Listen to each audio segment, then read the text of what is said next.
A very good morning to you, and I welcome you all to the month of love. And this is Lifestyle Segment on the Cocoa Digest Morning Show. My name is Beverly Annabelle, and today we are talking about something that touches every single one of us, our well-being through different stages of life, and we are learning to, love ourselves at every age. People pass through the stages as they grow, and each stage comes with their own physical, emotional, and mental needs. And that is why we are taking care of our body, our mind, and emotions at every age. Is really necessary.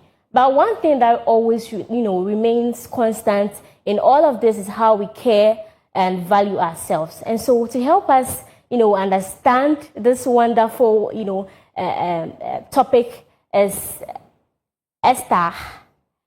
Hello, Esther. Hi, Beverly. How are you doing? I'm doing well. Thank you so much for having me here today. It's good to see you. It's good to see you too. So this morning we are talking about a very, very, important issue. And we would like to start when we talk about self-love. What is self-love? Okay. So once again, I want to say a very big thank you to you and to the production crew for this opportunity to be here today. I'm really excited to be here today because this is a topic that is near and dear to my heart. Because one of the most important relationships you can have is the one you have with yourself, with your own body.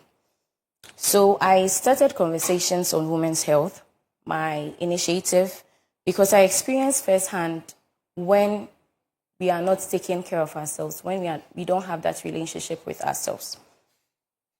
And what I've learned is that self-love isn't about looking in the mirror and forcing yourself to like what you're seeing. It's rather about understanding how your body works, honoring what it needs, and advocating for yourself in all areas of life. Yeah, thank you. So why do many people, struggle with self-love? Yeah, I think that many people struggle with self-love because it looks different, and we've been taught in society to push through things. When you are going through difficulties, you are taught to push through, especially for women. Women are taught to push through pain because it's like a normal thing in life. Women are taught to push through when they need to rest. They are told to just push through because you are a mother, you are a wife, you are a daughter, you have responsibilities. You can't give yourself any time to rest. Yeah. But then I would like to find out from you, is self-love something that we are being born with, or self-love is something that we learn at every given stage? At every stage of our life, we are supposed to, learn something new. Because when you look at, from childhood, when it comes to the adolescence to, young adults, throughout to old age, do you think self-love is something that we are supposed to learn, or we are just being born with naturally? No. So like I said, even if you were born with it naturally, society makes you begin to kind of forget it, right? Because you are taught to just hustle and grind and all that. But at every stage in life, self-love requires information. You can't love and care for your body if you don't understand how it works, if you don't understand what you are going through and how to get out of what you're going through. And that is why health literacy is so critical and so crucial.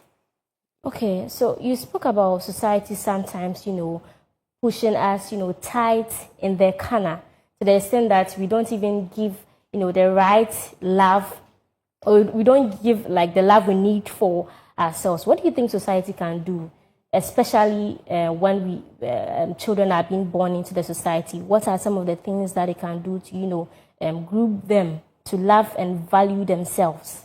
Okay. So society can, first of all, model what it means to have self-love, right? For parents, they can model that we need to take care of ourselves.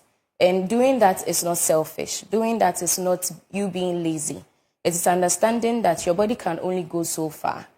And so you give yourself grace, you understand? And so society can also give us, when we are growing up, it can provide us with the information. That is why I initiated Conversations on Women's Health, to provide that information for all women at various stages of life, from childhood, adolescence, youth, young adults, even to menopausal stages. Yeah.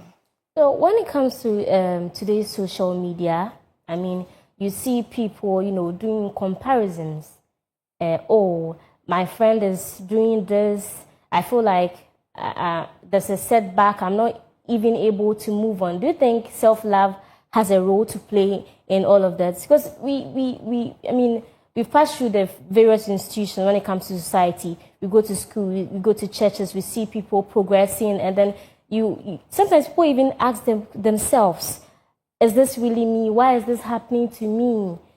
This kind of stuff. Do you think when it comes to comparison, like self-love also has like a root? Yes, it's very, very important to know. So self-love begins when you understand what is true to yourself, what your body needs, not what society is telling you to need, not what your friends are telling you that it's normal to experience. You have to know what is normal for you yourself.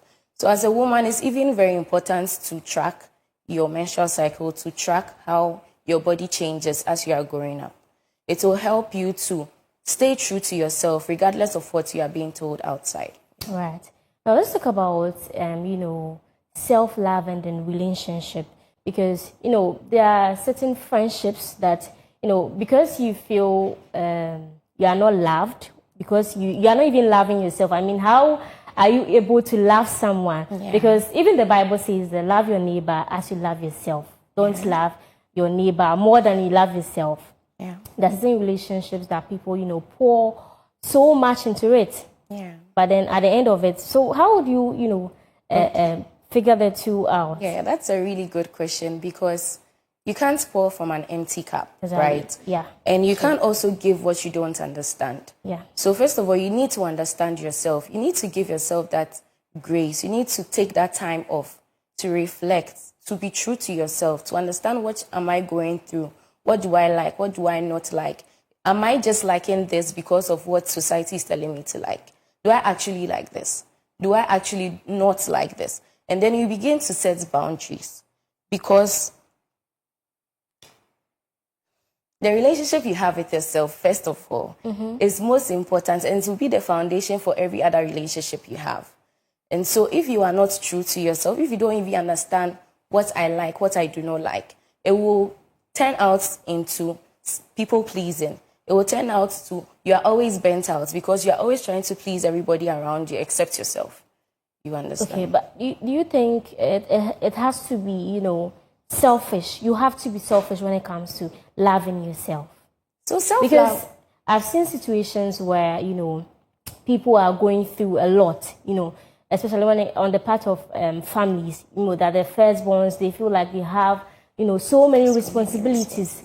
And they feel, you just talk to them and then they feel like, oh, because the person is my family, I'm going through a lot. They've helped me, you see. And there are some parents that, they like to blackmail their children emotionally. So with someone like that in the society, how will we be able to, to talk that person out of that situation? Because they feel like, oh, yes, this is my parents, this is my family. They saw me through school, they saw me, they literally like brought me up in society. Instead of me focusing on myself, let me just divert everything, all the love, let me just pour it into them. At the end of the day, they tend to deny themselves of the actual love that they have to give themselves. Someone like this in the society, how are you going to, talk that person through that self-love? It's not necessarily you being selfish, but, putting yourself first. Yeah. Yeah. Okay. So self-love can also be that you have prioritized your life in such a way that even though you cannot put yourself first in every situation, but you understand that, okay, for instance, you're a mother, right, with a young child, right? It's not every time that you can put yourself first. Let's say you have a newborn. Once the baby wakes up, you have to wake up. You understand? Mm-hmm. And so in that situation, you can't always put yourself first. But it doesn't mean that one person made a quote that I really like. She said, rest is not denied. It is just delayed. So you just delayed the rest. But you definitely have to give yourself that rest. You Exactly. definitely have to give yourself that self-love. Guys, this is like a very interesting conversation on the show. If you are not tuned in, I don't know what you are listening to, but you can also, call in and then send your messages across so we can have, interactive discussion.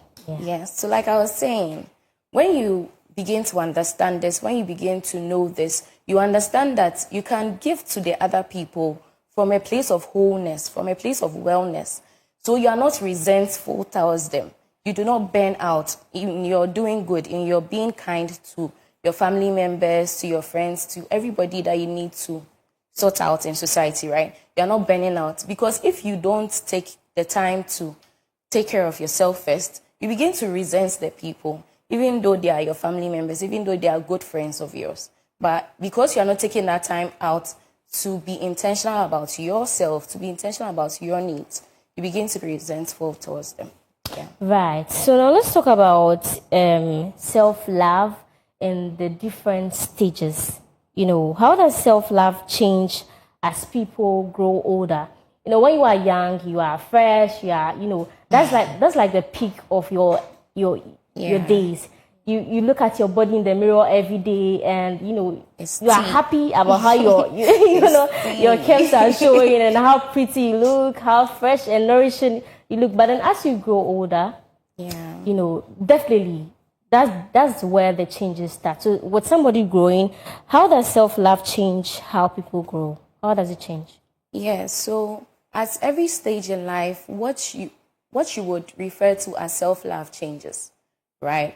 Because what you need at 15 is definitely not going to be what you need at 75 or 65. Yes. So you need to, first of all, like I keep saying, understand yourself. Understand how changes your body itself is changing. And you need to give yourself grace. You need to be self-compassionate to understand that how I looked when I was 15 is definitely not going to be how I look when I've given birth. And that is okay. That is not bad.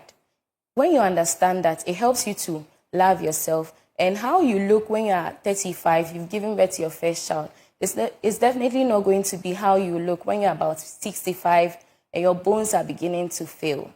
You understand? So you just need to understand that your body will not be the same at every stage in life, and give yourself grace. Right. So now let's talk about, people questioning themselves. What do you think goes wrong along the way? It gets to a point where people actually, they are at a standstill. They begin to question some of their decisions. Yeah. So what do you have to say about that? Yeah. So mistakes are inevitable as long as you are human, right? You make not so great decisions as you move along in life. But that is the reason why self-reflection is so important. When you give yourself the time to sit down, to look over the days, what has gone right, what has not gone so well, what part did I play in this situation that I'm in right now, and how can I improve, right? It takes that self-reflection to be able to come to be able to have the understanding for all these things that I've said. To be able to understand, how did I end up in this situation? What part did I play in this situation? And what can I do better moving forward, right? And so when you understand this, it will help you in knowing what exactly to improve. Yeah. So how should people deal with regret? How should people deal with regret? Yes, so like I was saying, mistakes are inevitable as humans. And so once you understand this, it's a very key thing to prevent you from falling into depression. Because once you are human, you are bound to make a mistake. So give yourself grace. Don't be too hard upon yourself. And let the regrets go a bit. And then when you begin to make active decisions, make actions, practical actions into how you can improve from here on, it will help you to let go of the regrets. We all have a past, but we need to move on. There's a future ahead, so we need to move on. Yeah. Right. So what are some of the healthy practices that one can, do to value or love themselves? Some of the healthy practices. it doesn't matter like the age. Yeah. Okay, so first of all, I'm very interested in women's health. And so that is where I would go. So I would advise that we begin to track our cycle. The cycle is not just when you had your period. It is the whole entire month, basically. Because as a woman, you are not a linear person. Your emotions, your hormones, your energy level is not linear. It's not on a straight level. It goes up and down. It flows. And that is normal. So when you begin to understand this, it will help you to work with it rather than you fighting your body. When you need to rest, you are fighting yourself to push harder. That will not be. You just burn out eventually. And when your stress levels are high, it just causes your hormones to fluctuate. And it makes everything even worse. And so that's one main thing I would say you should do. Track your menstrual cycle to understand what is going on in your body. The next thing I would say is that reflect on your healthcare experiences. When you go to the hospital and you're explaining what is going on in your body, don't just accept what you are told. You know what is happening in your body. And so if you feel that the doctor is not listening to you, advocate for yourself, right? Ask questions. You have the liberty to ask questions. I think a lot of us don't know this or don't do this. You have the liberty to ask questions. So ask questions. If they tell you something that you don't understand, you have the right to say, please, could you explain further? If they are giving you a treatment option that is not what you want, you could ask for alternatives, right? So that's another thing. You have to also notice your boundaries and keep them. You have to be very strong on your boundaries. When you need to... I realize that in this, part of the world where we find ourselves, people think if you know what you are about, if you like people see you to be, they say, oh, this girl, like, she has pride, that's what especially when it comes to the older generation, like they see someone at a certain age, like a younger age, trying to, oh, I know what I'm about, so let's go with it. They say, no, do you get it? So sometimes this petty, stuff like creates, it will make you feel a certain way. Yeah, it's true. So you need to be kind in setting your boundaries, but you need to be firm on those boundaries because nobody will do it for you. So are we supposed to do it in a way that will not make us, sound disrespectful? Yes. Because honestly, I have faced that several times. Sometimes I feel like it's about how you communicate that as well. Yeah. So do it kindly, but be firm about it. That when you say no, be firm about the no you are saying and be kind about it, right? If somebody is asking you to go a mile or two and you know you can only go a mile, kindly and respectfully say you can only go a mile. You can't go 2 miles. You understand? So, right. So what lessons can self-worth what lessons about self-worth can the younger generation learn from older people? Okay. So this is very, very obvious and this is very important. As young people, sometimes we begin to feel as if we have all the information at our disposal, so we don't need to listen to anybody again. Yeah, because the older generation has not only gone through life experiences socially, but their body has also changed so drastically. And so they'll have the wisdom to tell you where they went wrong so that you can prevent yourself from going the same direction. If when they were young and as a young woman, they weren't taking folic acid, for example, supplements every day like you're supposed to, they would tell you because it affected them when they were pregnant. It affected their fertility issues. And so when you learn this from the older generation, it really helps you. It puts you in shape. It shapes how you experience life. It ensures that you don't also get to the same place and have the same experience. Yeah. So I would like to know, what advice would you give to someone who, have been through all the stages of life? They didn't pick the, self-love right from when they were little or when they were a child. Now they've grown.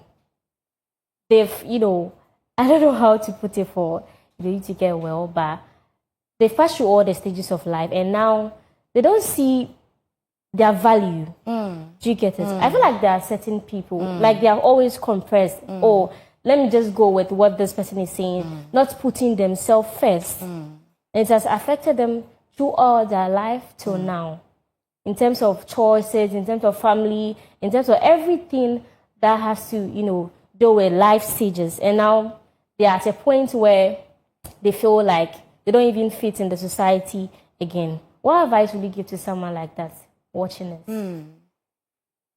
This is a deep question, and this is a deep one.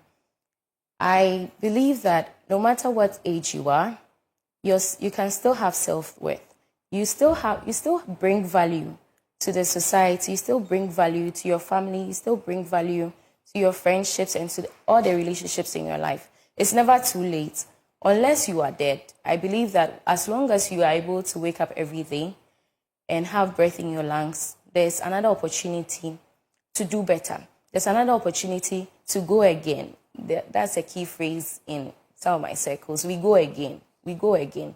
As long as you have breath in your lungs and it is a new day, you go again. Forget the past. Forget what has happened. And today is a new day for you to do something different with your life.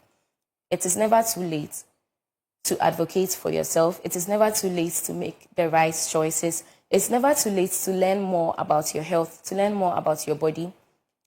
Yes, and it's never too late to have a great life. Thank you. Thank you very much, Esther. We would like you to tell us about your women's health, conversation. You can walk us through. Okay. So at conversations on women's health, we include all women of all ages because health literacy does not have an expiry date. You deserve accurate information and quality healthcare, whether you are 15 or 75.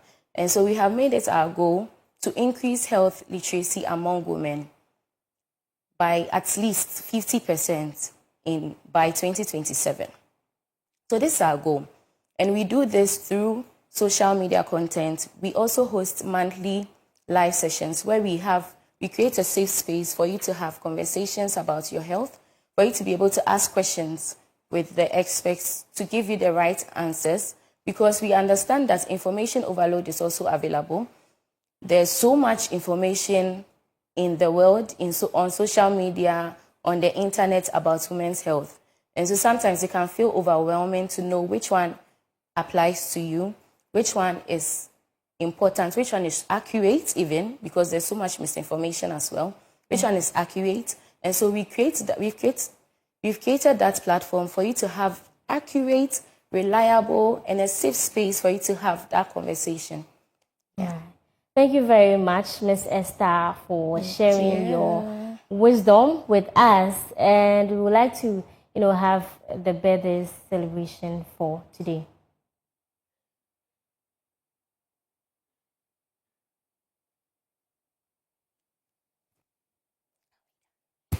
Today was your birthday.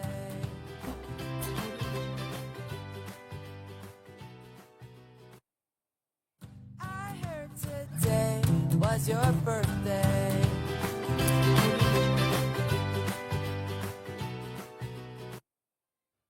I heard today was your birthday.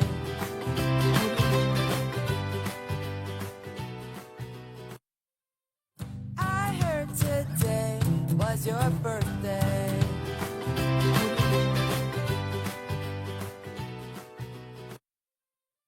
I heard today was your birthday. And we having some birthday celebrations in the house, and let's have it. And this is from me to my very special friend, Pa Kofi. A very special birthday shout out to a dear friend of mine. Happy birthday, Pa Kofi. May this year bring you joy, growth, and everything your heart desires. Thank you for being such an amazing friend and a blessing and a light to those around you. Enjoy your day and keep shining. So before we end the show, we'd like to hear from Esther. What are your final words? So I would like to say that loving yourself begins with understanding yourself. And this is why health literacy is so important. Real self-care is actually healthcare. It's not just about the face masks and the bubble bath. It's about you understanding yourself, you understanding what your body needs, and you advocating for yourself. Thank you so much for having me. And to everyone watching, remember that self-love is not selfish. It is very, very necessary. No matter your age, you deserve care, peace, and happiness. Thank you so much for being with us. My name is Bevelyn Ejebia Annabelle. And to the same time, we'll meet next time.